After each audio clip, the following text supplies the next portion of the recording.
नमस्कार दोस्तों, कैसे हो आप लोग सब। उम्मीद है सब लोग स्वस्थ और मस्त होंगे।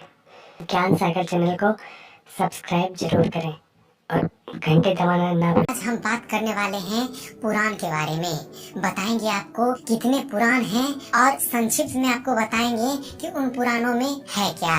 तो चलिए शुरू करते हैं। दोस्तों, पुराण शब्द का अर्थ होता है प्राचीन कथा। पुराण विश्व साहित्य के प्राचीनतम ग्रंथ हैं। उनमें लिखित ज्ञान और नैतिकता की बातें आज भी प्रासंगिक, अमूल्य तथा मानव सभ्यता की आधारशिला है। वेदों की भाषा तथा शैली कठिन है। पुराण उसी ज्ञान के सहज तथा रोचक संस्करण है। उनमें जटिल तथ्यों और कथाओं के माध्यम से समझाया गया है। पुराणों का विषय नैतिकता, विचार, भूगोल, खगोल, राजनीति, संस्कृति, सामाजिक परंपराएं, विज्ञान तथा अन्य विषय है। विशेष तथ्य यह है कि पुराणों में देवी देवताओं, राजाओं और ऋषि मुनियों के साथ साथ जन साधारण की कथाओं का भी उल्लेख करी गई है, जिससे पौराणिक काल के सभी पहलुओं का चित्रण मिलता है।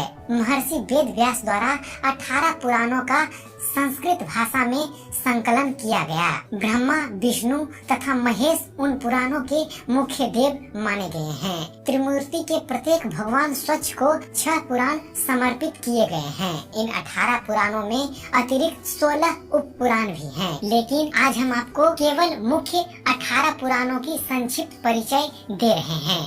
पहला पुराण है ब्रह्म पुराण। दोस्तों, ब्रह्म पुराण सबसे प्राचीन है।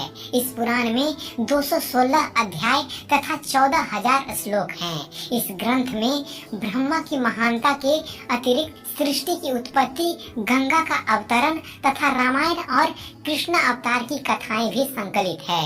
इस ग्रंथ में सृष्टि की उत्पत्ति से लेकर सिंधु घाटी सभ्यता तक कुछ न कुछ जानकारी प्राप्त की जा सकती है। दूसरा पुराण है पद्म पुराण। पद्म पुराण में 55,000 श्लोक हैं और यह गद्य 5 खंडों में विभाजित है, जिनके नाम हैं सृष्टि खंड, स्वर्ग खंड, उत्तराखंड, भूमि खंड तथा पाताल खंड। इस खंड में पृथ्वी, आकाश तथा नक्षत्रों की उत्पत्ति के बारे में उल्लेख किया गया है। 4 प्रकार के जीवों की उत्पत्ति होती है, जिन्हें उदिभज, स्वेदज, अंडज तथा जरायुज की श्रेणी में रखा गया है। यह वर्गीकरण पूर्णतः वैज्ञानिक है। भारत के सभी पर्वतों तथा नदियों के बारे में भी विस्तारित वर्णन इस पुराण में है। इस पुराण में शकुंतला, दुष्यंत से लेकर भगवान राम तक के कई पूर्वजों का इतिहास है। शकुंतला दुष्यंत के पुत्र भरत के नाम से हमारे देश का नाम जम्मू द्वीप से भारत खंड और उसके पश्चात भारत पड़ा था। तीसरा पुराण है विष्णु पुराण। विष्णु पुराण में 6 अंश तथा 33,000 श्लोक हैं। इस ग्रंथ में भगवान विष्णु, बालक ध्रुव तथा कृष्ण अवतार की कथाएं संकलित हैं तथा इसके अतिरिक्त इस पुराण में सम्राट पृथु की कथा भी सम्मिलित है, जिसके कारण हमारी धरती का नाम पृथ्वी पड़ा था। इस पुराण में सूर्यवंशी तथा चंद्रवंशी राजाओं का इतिहास भी है। भारत की राष्ट्रीय पहचान सदियों पुरानी है, जिसका प्रमाण विष्णु पुराण में निम्नलिखित श्लोकों में मिलता है। साधारण शब्दों में इस श्लोक का अर्थ है कि वह भौगोलिक क्षेत्र जो उत्तर में हिमालय तथा दक्षिण में सागर से घिरा हुआ है, वह भारत देश है तथा उसमें निवास करने वाले सभी जन भारत देश के ही संतान हैं। भारत देश और भारतवासियों की इससे स्पष्ट पहचान और क्या हो सकती है। विष्णु पुराण वास्तव में एक ऐतिहासिक ग्रंथ है। चौथी पुराण है शिव पुराण। शिव पुराण में 24,000 श्लोक हैं तथा यह 7 संहिताओं में विभाजित है। इस ग्रंथ में भगवान शिव की महानता तथा उनसे संबंधित घटनाओं को दर्शाया गया है। इस ग्रंथ को वायु पुराण भी कहते हैं। इसमें कैलाश पर्वत, शिवलिंग तथा रुद्राक्ष का वर्णन और महत्व, सप्ताह के दिनों के नामों की रचना, प्रजापतियों तथा काम पर विजय पाने के संबंध में वर्णन किया गया है। सप्ताह के दिनों के नाम हमारे सौर मंडल के ग्रहों पर आधारित हैं और आज भी लगभग समस्त विश्व में प्रयोग किए जाते हैं। पांचवी पुराण है भगवत पुराण। भगवत पुराण में 18,000 श्लोक हैं तथा 12 स्कंध हैं। इस पुराण में भक्ति, ज्ञान तथा वैराग्य की महानता को दर्शाया गया है। विष्णु और कृष्ण अवतार की कथाओं के अतिरिक्त इस पुराण में महाभारत काल से पूर्व के कई राजाओं, ऋषि मुनियों तथा असुरों की कथाएं भी संकलित की गई है। इस ग्रंथ में महाभारत युद्ध के पश्चात श्री कृष्ण का देह त्याग, द्वारिका नगरी का जलमग्न होने और यादव वंशियों का नाश तक का विवरण भी दिया गया है। छठा पुराण है नारद पुराण। नारद पुराण में 25,000 श्लोक हैं तथा इसके 2 भाग हैं। इस ग्रंथ में सभी 18 पुराणों का सार दिया गया है। प्रथम भाग में मंत्र तथा मृत्यु पश्चात के कर्म आदि के विधान हैं। गंगा अवतरण की कथा भी विस्तार पूर्वक इस पुराण में दी गई है। दूसरे भाग में संगीत के 7 स्वरों, सप्तक के मंत्र, मध्य तथा तार स्थानों, मूर्छनाओं, शुद्ध एवं कूट तानों और स्वरम मंडल का ज्ञान लिखित है। संगीत पद्धति का यह ज्ञान आज भी भारतीय संगीत का आधार है। जो पाश्चात्य संगीत की चकाचौंध से चकित हो जाते हैं, उनके लिए उल्लेखनीय तथ्य यह है कि नारद पुराण में कई शताब्दी पश्चात तक भी पाश्चात्य संगीत में केवल 5 स्वर होते थे तथा संगीत की थ्योरी का विकास शून्य के बराबर था। मूर्छनाओं के आधार पर ही पाश्चात्य संगीत के स्केल बने हैं। 7वां पुराण है मार्कंडेय पुराण। दोस्तों, अन्य पुराणों की अपेक्षा यह सबसे छोटा पुराण है। मार्कंडेय पुराण में 9,000 श्लोक तथा 137 अध्याय हैं। इस ग्रंथ में सामाजिक न्याय और योग के विषय में ऋषि मार्कंडेय तथा ऋषि जैमिनी के मध्य में हुआ वार्तालाप है। इसके अतिरिक्त भगवती दुर्गा तथा श्री कृष्ण से जुड़ी हुई कथाएं भी इस पुराण में संकलित हैं। 8वीं पुराण है अग्नि पुराण। अग्नि पुराण में 283 अध्याय तथा 15,000 श्लोक हैं। इस पुराण को भारतीय संस्कृति का ज्ञान कोश यानी कि इंसाइक्लोपीडिया कह सकते हैं। इस ग्रंथ में मत्स्य अवतार, रामायण तथा महाभारत की संक्षिप्त कथाएं भी संकलित हैं। इसके अतिरिक्त इस पुराण में कई विषयों पर वार्तालाप है, जिनमें धनुर्वेद, गंधर्व वेद तथा आयुर्वेद मुख्य हैं। धनुर्वेद, गंधर्व वेद तथा आयुर्वेद को उपवेद भी कहा जाता है। 9वां पुराण है भविष्य पुराण। भविष्य पुराण में 129 अध्याय तथा 28,000 श्लोक हैं। इस ग्रंथ में सूर्य का महत्व, वर्ष के 12 महीनों का निर्माण, भारत के सामाजिक, धार्मिक तथा शैक्षिक विधानों आदि कई विषयों पर वार्तालाप है। इस पुराणों में सांपों की पहचान, विष तथा विषदंश संबंधी महत्वपूर्ण जानकारी दी गई है। इस पुराण की कई कथाएं बाइबिल तथा कथाओं से भी मेल खाती है। इस पुराण में पुराने राजवंशों के अतिरिक्त भविष्य में आने वाले नंद वंश, मौर्य वंशों, मुगल वंश, छत्रपति शिवाजी और महारानी विक्टोरिया तक का वृतांत भी दिया गया है। ईसा के भारत आगमन तथा मोहम्मद और कुतुबुद्दीन ऐबक का जिक्र भी इस पुराण में दिया गया है। यह पुराण भी भारतीय इतिहास का महत्वशाली स्रोत है, जिस पर शोध कार्य करना चाहिए। 10वां पुराण है ब्रह्म वैवर्त पुराण।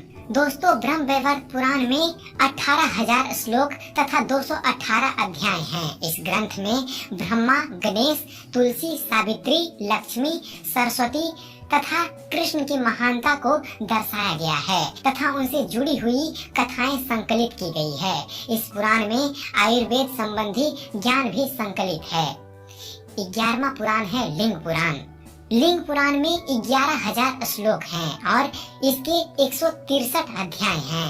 सृष्टि की उत्पत्ति तथा खगोलिक काल में युग, कल्प आदि की तलिका का वर्णन है। राजा अम्बरीश की कथा भी इसी पुराण में लिखित है।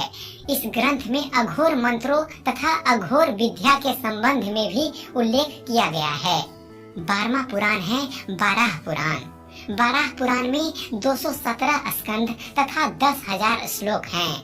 इस ग्रंथ में बाराह अवतार की कथा के अतिरिक्त भगवत गीता के महात्म्य का भी विस्तार पूर्वक वर्णन किया गया है। इस पुराण में सृष्टि के विकास, स्वर्ग, पाताल तथा अन्य लोकों का भी वर्णन दिया गया है। श्राद्ध पद्धति सूर्य के उत्तरायण तथा दक्षिणायन विचरने, अमावस और पूर्णवासी के कारणों का भी वर्णन है। महत्व की बात यह है कि जो भौगोलिक और खगोलिक तथ्य इस पुराण में संकलित हैं, वही तथ्य पाश्चात्य जगत के वैज्ञानिकों को 15वीं शताब्दी के बाद भी पता चले थे। 13वां पुराण है स्कंद पुराण। स्कंद पुराण सबसे विशाल पुराण है तथा इस पुराण में 81,000 श्लोक और 6 खंड हैं। स्कंद पुराण में प्राचीन भारत का भौगोलिक वर्णन है, जिसमें 27 नक्षत्रों, 18 नदियों, अरुणाचल प्रदेश का सौंदर्य, भारत में स्थित 12 ज्योतिर्लिंगों तथा गंगा अवतरण के आख्यान शामिल हैं। इसी पुराण में सह्याद्री पर्वत श्रृंखला तथा कन्याकुमारी मंदिर का भी उल्लेख किया गया है। इसी पुराण में सोमदेव, तारा तथा उनके पुत्र बुध ग्रह की उत्पत्ति की अलंकारमयी कथा भी है। 14वां पुराण है वामन पुराण। दोस्तों, वामन पुराण में 95 अध्याय हैं तथा इसके 10,000 श्लोक तथा 2 खंड हैं। इस पुराण का केवल प्रथम खंड ही उपलब्ध है। इस पुराण में वामन अवतार की कथा विस्तार से कही गई है, जो भरूच कच्छ यानी कि अभी का गुजरात शहर में हुआ था। इसके अतिरिक्त इस ग्रंथ में भी सृष्टि, जम्मू द्वीप तथा अन्य 7 द्वीपों की उत्पत्ति, पृथ्वी की भौगोलिक स्थिति, महत्वशाली पर्वतों, नदियों तथा भारत के खंडों का जिक्र भी संकलित किया गया है। 15वां पुराण है कुरमा पुराण। कुरमा पुराण में 18,000 श्लोक तथा 4 खंड हैं। इस पुराण में चारों वेदों का सार संक्षिप्त रूप में दिया गया है। कुरमा पुराण में कुरमा अवतार से संबंधित सागर मंथन की कथा विस्तार पूर्वक से लिखी गई है। इसमें ब्रह्मा, शिव, विष्णु, पृथ्वी, गंगा की उत्पत्ति, चारों युगों, मानव जीवन के 4 आश्रम धर्मों तथा चंद्रवंशी राजाओं के बारे में भी वर्णन है। 16वां पुराण है मत्स्य पुराण। मत्स्य पुराण में 290 अध्याय तथा 14,000 श्लोक हैं। इस ग्रंथ में मत्स्य अवतार की कथा को विस्तारित उल्लेख किया गया है। सृष्टि की उत्पत्ति, हमारे सौर मंडल के सभी ग्रहों, चारों युगों तथा चंद्रवंशी राजाओं का इतिहास इस पुराण में वर्णित है। कच्छ, देवयानी, शर्मिष्ठा तथा राजा ययाति की रोचक कथा भी इसी पुराण में वर्णित है। 17वां पुराण है गरुड़ पुराण। गरुड़ पुराण में 279 अध्याय तथा 18,000 श्लोक हैं। इस ग्रंथ में मृत्यु पश्चात की घटनाओं, प्रेत लोक, यम लोक, नरक तथा 84 लाख योनियों के नरक स्वरूपी जीवन आदि के बारे में विस्तार पूर्वक बताया गया है। इस पुराण में कई सूर्यवंशी तथा चंद्रवंशी राजाओं का वर्णन भी है। साधारण लोग इस ग्रंथ को पढ़ने से हिचकते हैं, क्योंकि इस ग्रंथ को किसी संबंधी या परिचित की मृत्यु होने के पश्चात ही पढ़वाया जाता है। वास्तव में इस पुराण में मृत्यु पश्चात पूर्व जन्म होने पर गर्भ में स्थित भ्रूण की वैज्ञानिक अवस्था सांकेतिक रूप से बखान की गई है, जिसे वैतरणी नदी आदि की संज्ञा दी गई है। और 18वां पुराण है ब्रह्मांड पुराण। दोस्तों, ब्रह्मांड पुराण में 12,000 श्लोक तथा पूर्व, मध्य और उत्तर 3 भाग हैं। मान्यता है कि अध्यात्म रामायण पहले इसी पुराण का ही एक अंश थे, जो अभी एक पृथक ग्रंथ है। इस पुराण में ब्रह्मांड में स्थित ग्रहों के बारे में वर्णन किया गया है। कई सूर्यवंशी तथा चंद्रवंशी राजाओं का इतिहास भी इस पुराण में संकलित है। सृष्टि की उत्पत्ति के समय से लेकर अभी तक 7 मनवंतर यानी कि काल बीत चुके हैं, जिनका विस्तारित वर्णन इस ग्रंथ में किया गया है। परशुराम की कथा भी इस पुराण में दी गई है। इस ग्रंथ को विश्व का प्रथम खगोल शास्त्र भी कह सकते हैं। भारत के ऋषि इस पुराण के ज्ञान को इंडोनेशिया भी लेकर गए थे, जिसका प्रमाण इंडोनेशिया की भाषा में मिलते हैं। दोस्तों, हिंदू पौराणिक इतिहास की तरह अन्य देशों में भी महामानवों, दैत्यों, देवों, राजाओं तथा साधारण नागरिकों की कथाएं प्रचलित हैं। कईयों के नाम, उच्चारण तथा भाषाओं के विभिन्नता के कारण बिगड़ भी चुके हैं। दोस्तों, रामायण, महाभारत तथा पुराण हमारे प्राचीन इतिहास के बहुमूल्य स्रोत हैं, जिनको केवल साहित्य समझकर अछूता छोड़ दिया गया है। इतिहास की विषम श्रृंखलाओं को पुनः जोड़ने के लिए हमें पुराणों तथा महाकाव्यों पर शोध करना चाहिए। तो आशा करता हूँ पुराणों पर बनाया गया हमारा यह वीडियो आप सबको पसंद आया होगा। अगर जो आपको इस चैनल पर दी गई जानकारी हमारे द्वारा बनाई गई वीडियो पसंद आती है तो हमारे वीडियो को लाइक शेयर जरूर कीजिए। हमारे वीडियो के बारे में कमेंट कीजिए कि आपको यह कैसा लगता है। आपका एक कमेंट हमें अच्छी से अच्छी वीडियो बनाने के लिए प्रेरित करता है। और साथ ही साथ हमारे चैनल को सब्सक्राइब करना ना भूलें। हमारे चैनल को सब्सक्राइब कीजिए और देखते रहिए, जानते रहिए। धन्यवाद। जय हिंद।